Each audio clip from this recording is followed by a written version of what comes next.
Love it or hate it, Blitz is a very important mode in Marvel Strike Force, especially for collecting some resources and some valuable character shards. So in this video, I'm going to walk you through my process. I'm going to talk about exactly what I do to prepare for a Blitz, what I do on my opening rotation, and what I do on subsequent rotations. And hopefully this will give you some tips so you can score better in Blitz. And if you are ready to hear all about that, guys, I think you know what to do. Let's go, Spartans! ValleyFlyin.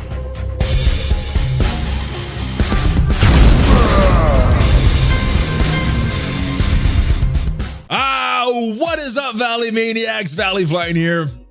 I am back. Welcome to the channel. We're talking about Blitz mode in this video, guys. One of the more polarizing modes in Marvel Strike Force. Some people love it, some people hate it, and there's some people that are just kind of indifferent to it. But the fact remains, Blitz is one of the more important modes in Marvel Strike Force because of all the valuable resources you get from it, at least from just hitting those milestones and those character shards. I think Fox likes releasing characters through Blitz, and yeah, so if you want some of these new characters, if you want to up your scores, this video is designed to help you, whether you're a brand new player and aren't really sure how this mode works, or you're a veteran player that's been playing Blitz for a long time now and you just want a few little nuggets here that'll help you score just a little bit more. That's what this video is designed for. Now, there are three specific phases in Blitz that I've kind of divided, and I'm going to talk about each of those phases. You got your setup phase where you're planning your save squads, you're knowing the intricacies of each of these teams,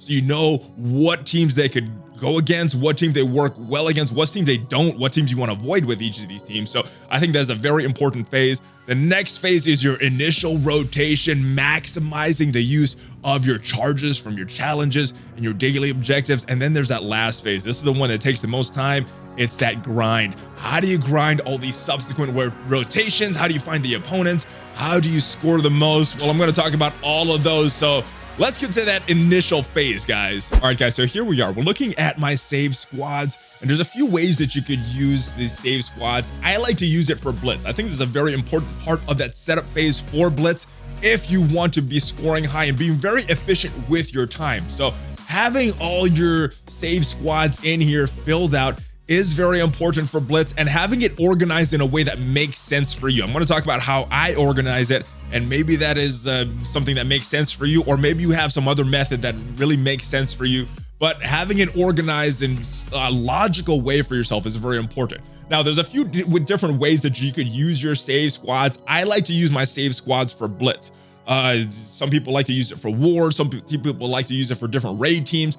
I like to use it for Blitz because with my war teams, there's a lot of overlap with these teams, and it doesn't take too much work to switch out a character or two and and have that team available for war. For raids, it's a little different.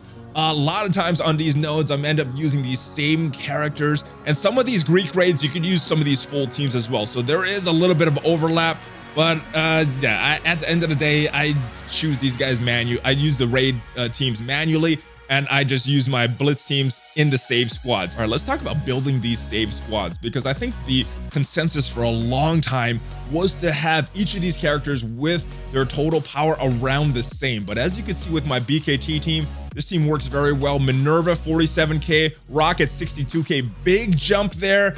This team still works good. We got another example here with my Ultron team, 61K for Ultron, 46K for Hulk. This team still works good. So I think nowadays a lot of the importance of building teams is with the synergy. Obviously, if you have, it's like Minerva was at 20K and everybody else at 62K, it would be a problem. It wouldn't be as efficient. But I think in this day and age, and especially the way that your opponents are picked based on your gold stars, your red stars, your gear level, I don't think it's as important, but it is still something that you want to look for. A lot of Blitz in this setup phase is about knowing your teams, what they're capable of punching up against, what teams you want to avoid, and a lot of that, unfortunately, is just going to come from a lot of experience. So if you want to score good in the next Blitz, you're going to have to play a lot of the current Blitz and experiment with your teams, and just knowing them, knowing what are their counters, and knowing what you could get away with. Like this team right here, this Brotherhood team, or this Spiderhood team, whatever you want to call it. We got Magneto here up at 56K.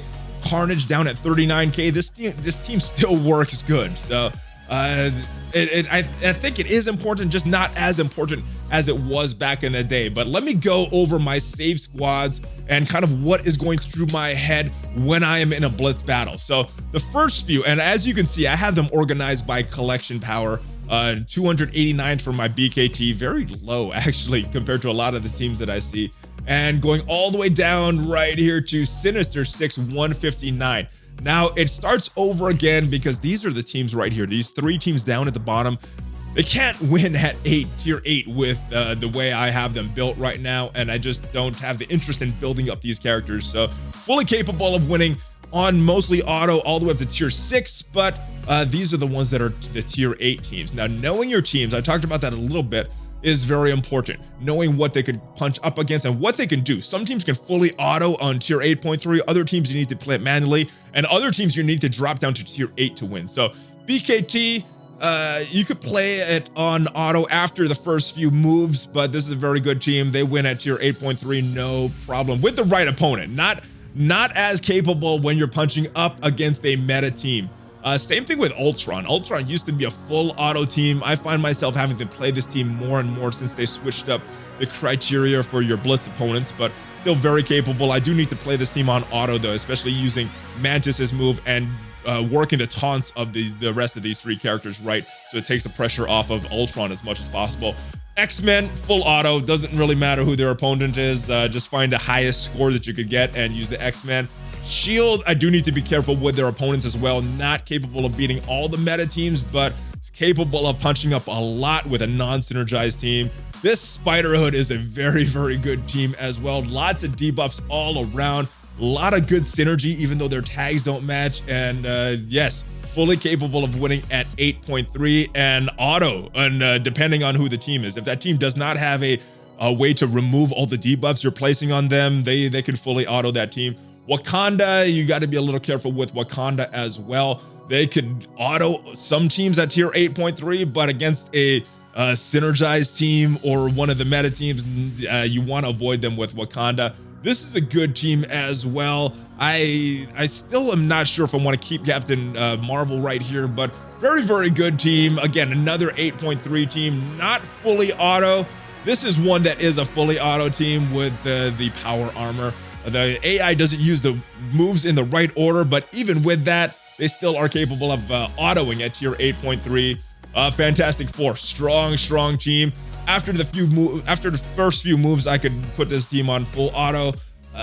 And they are capable of beating some of the meta teams, though, punching up at 8.3. This is a very, very good team, not an auto team at all, because the AI does not use Mr. Sinister to clone the right character all the time. So it's a little bit of a crapshoot if you let the AI do it, so you need to play the Marauders. This is the Shield team. They are very, very fun as well. Not full auto from the beginning, but this is another team. After the first few moves, I can place this on auto at 8.3, and they do very, very well. Defenders, I think most people that have been playing the game have a Defenders, playing the game for a while. They're going to have a Defenders team, and they work very, very well. You got to be careful with the matchups, especially the way that I have this team built. Power levels are not ideal. I would, if this was an ideal scenario and I was putting more time and resources into this Defenders, Iron Fist and Punisher should be the highest ranking characters on your team, or the highest powered characters on your team. And then Daredevil, Luke Cage, Jessica Jones doesn't need to be as high, but mine is not built properly. But I'm not going back to build them because there are other teams that are a lot better. Supernatural, very, very good team. Little bit of lacking with the damage, with not being able to get the gold stars on Elsa or Ghost Rider, but still fully capable of winning at tier 8.3 and full auto, depending on who the opponent is. We could auto with aim as well, and as you can look at this is really not a great balance of the character's collection power. 53k, oh my goodness, and then down to 27k. Even with that though, still capable of winning at tier 8.3. I can't auto with them. I do need to make sure that the stun goes on the correct opponent. Monstrosity is attacking the correct opponent, but capable of winning. This team is almost at the full auto point. This is where I have these guys now. I'm trying to slowly build up Thor and Loki to keep their power similar, but yes, I love playing with the Asgardians. Kree can win at tier 8, but not 8.3. So this is usually a team that I will use if I drop down, if I lose on purpose. And yeah, don't really use them at 8.3 though. Just I don't have them built up enough. I don't have a lot of resources put into them, so they are not shining on my roster right now. And Sinister Six, they're a very good team. I look for defenders all the time. If I see defenders and I have this team set up, I will most likely put that team on full auto.